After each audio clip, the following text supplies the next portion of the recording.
عشق ہے ہی امتحان، عشق ہے ہی امتحان، پر عاشقاں دے امتحان نہیں ہونا چاہیے. کیونکہ چند منٹ پہلے علامہ شفیق صاحب نے، ایک انہاں دا نام شفیق ہے، ایک شفیق طبیعت دے مالک ہیں. اللہ تعالیٰ انہوں نے اسی طرح حضور دی غلامی، حضور دے نقش قدم تے چلن دی اور حضور دے امتیاں نو راہ راست اس طرح حضور دی بزمہ سجاون دی توفیق عطا فرمائے. میرا مقصد کوئی خطاب کرنا نہیں، صرف 10 منٹ لئی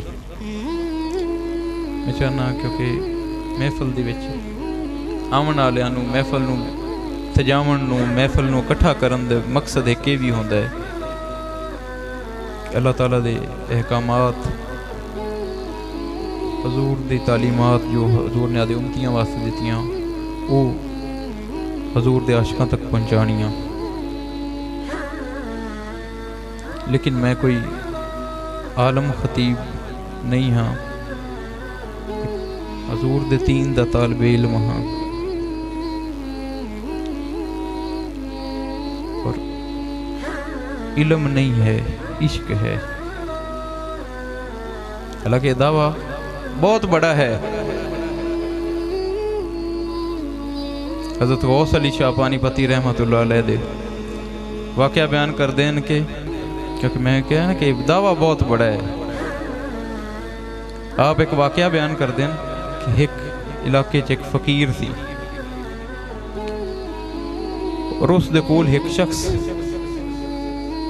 ایک عاشق، ایک دیوانہ روز آ کے بیٹھدا، آ کے حضور دی گلاں سندا رہندا، فقیر دا بیان سندا رہندا، نہ کچھ بولدا نہ کچھ کہندا، اور تھوڑی دیر بعد اٹھ کے واپس چلا جاتا.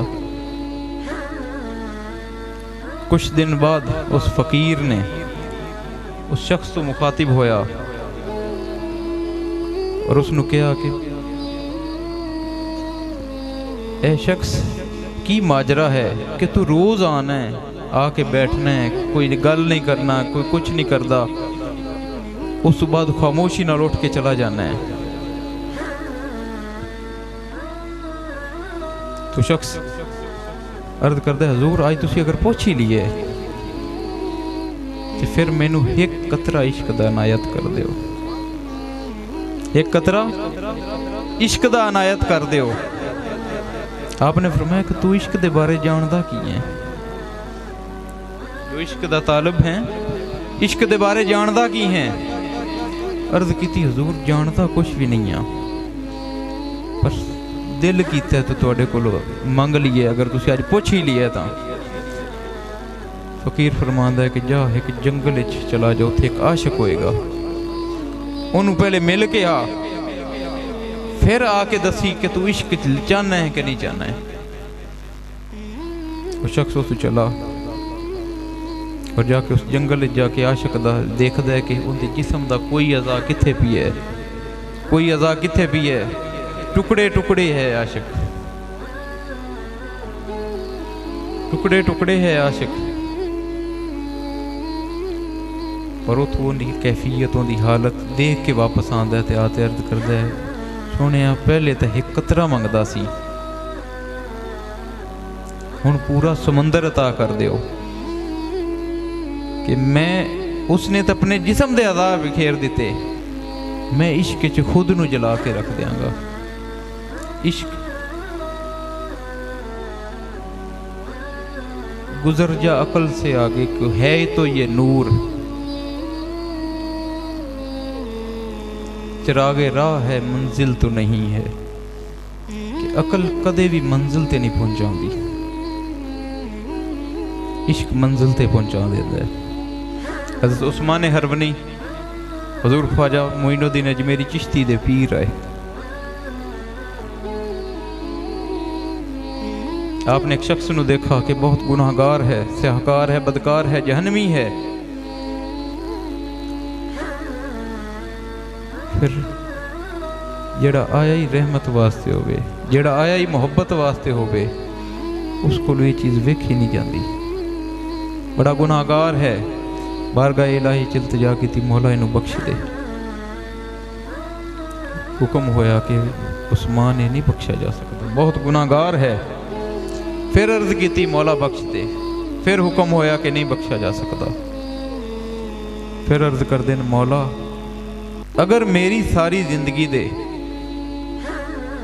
عمل انہوں دے دے، ان دی ساری برائیاں میرے کھاتے ڈال دے، مولا پھر بھی نہیں بخشا جا سکتا. اللہ تعالیٰ اس شخص کی بخشش کر دیتی اور آپ اٹھے تے سیدھا مندر چلے گئے. مندر جا کے بیٹھ گئے. آپ دے 72 خلیفہ روایت چاہتے ہیں. آپ مرید نہیں کر دے، خلیفہ بنا دے. مندر جدو بت دے سامنے جا کے بت دی عبادت کرن لگ پے تے کچھ زیادہ عقل والے خلیفہ ہے انہاں کا پیر کافر ہو گیا، مرتد ہو گیا، گناہگار ہو گیا، گناہ ان دے کھاتے پہ گئے. آدھے مرید سین چلیے. کچھ دوسرے دن چلے گئے، کچھ تیسرے دن چلے گئے. جدو 7ویں دن حضرت عثمان ہرونی مندر چو باہر نکل دینا تو دیکھ دین کہ حضرت معین الدین اجمیری چشتی کلے کھڑے. آپ فرما دینے معین تو نہیں گئی ہے؟ حضرت معین الدین اجمیری عرض کر دین کہ حضور جدو باواں دیتیاں ہی نا، جدو خود نو تواڈا غلام بنایا سی نا، ادو تحیہ کیتا سی کہ جس راہ تے میرا پیر ہے میں اس راہ تے ہاں. اگر تسی کافر ہو تے میں کون ہاں؟ اگر تسی جہنمی ہو تے میں کون ہاں؟ حضرت عثمان ہرونی فرما دین کہ معین پکی گل ہے. عرض کیتی حضور پکی گل ہے. آکھا رکھ مڑ میرے ہاتھ تے ہاتھ. حضرت معین الدین اجمیری نے اپنے پیر دے ہاتھ تے ہاتھ رکھا تے حضور دے بارگاہ چ حاضری ہو گئی.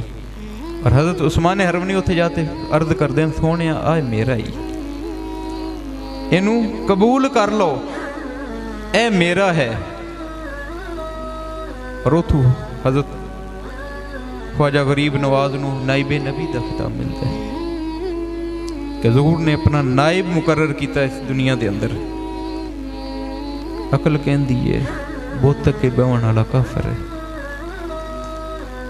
عقل کہن دی مندر چ جاون والا کافر ہے. عشق کافر ہومن نہیں دیتا. حضرت بلال حبشی عقل کہن دیئے سکون کر راحت چ رکھ خود نو. عشق کہندا ہے یہ دنیا دی ہر چیز سونے تے قربان کر دے. اگر عقل دیکھی جائے تو کون شخص آندا ہے کہ میرے جسم نے اذیت چاہے، میرے جسم تے ضرباں لگن، میرے جسم دے پرخچے اڈن، گوشت دوتے کٹ لگن، کوئی بھی نہیں چاہتا. ایک نو عشق ہے جیڑا بلال نو سون نہیں دیندا. بارگاہ خدا چ دعا کر دینے مولا اج موڑ مارے، اج موڑ مارے، میں سونے دی بارگاہ جاواں اور جا کے عرض کراں سونے آج موڑ مارے. حضور دلاسا دے میں تکلیف دکھ درد غم سب بھول جاوے. حضور دے دلاسے تو بعد جو راحت ہو وہ بستر تے نہیں آندی. حضرت ایوب علیہ السلام آپ دے جسم سب لوگ جان دے کہ جسم وچ کیڑے ہے اور جدو کوئی کیڑا گردا نا انہوں اٹھا کے جسم وچ رکھ لیندے کہ میرے خدا نے تیرا رزق میرا جسم لکھا ہے. عقل کہندی ہے ڈاکٹر کول جا، علاج کرا، علاج کراون تو بعد جدو صحت مند ہو جاویں پھر تو ٹھیک ہے. عشق کہندا ہے جس حال وچ سونا رکھے وہ حال ٹھیک ہے. بے خطر، میں پہلے شعر پڑھا سی، بے خطر کود پڑا آتش نمرود میں عشق. کہ عشق نے جدو حضرت ابراہیم علیہ السلام نو آگے کودن تے مجبور کیتا نا، تے اللہ تعالیٰ نے ایک اپنا فرشتہ بھیجا کہ جا میرے ابراہیم کو چلا جا اور میرے ابراہیم کو پوچھ کی چاہتا ہے۔ وہ فرشتہ جدو حضرت ابراہیم علیہ السلام کو گیا، وہ جا کے آپ کو پوچھا کہ ابراہیم کی چاہتے ہو تسی؟ آپ فرماندے ہیں اگر تو میری سنن والا ہے تو جا مڑ جا، میں کچھ نہیں کہنا، اور اگر میرے خدا نے پوچھا ہے تو میری حالت نو بہتر جانتا ہے۔ عقل کہندی ہے جسم تے اذیت نہ لیا، خود نو آگے چ نہ جلا، عشق کہندا ہے سن نہ چھال مار جا، اور پھر خدا کہتا ہے کل یا نار کونی بردم و سلام علی ابراہیم، اے آگ ٹھنڈی ہو جا میرے ابراہیم کے واسطے۔ جدو عشق کوئی شخص چلتا ہے نا، ان کی منزل مل جاتی ہے، عقل والے نو منزل نہیں ملتی۔ اس طرح میری دعا ہے، کیونکہ محفل بہت زیادہ ٹائم ہو گئی ہے، تھوڑا عشق اللہ تعالیٰ اس طرح سلامت رکھے۔ مینوں حکم ہویا سی کہ چند منٹ دی حاضری، اور اس تو بعد میں اجازت چاہوں گا۔ میری دعا ہے اللہ تعالیٰ سارے نو حضور دا پکا سچا غلام بناوے، حضور دی غلامی نصیب فرمائے، حضور دے عشق کے جیون مرن دی توفیق عطا فرمائے۔ وما علینا۔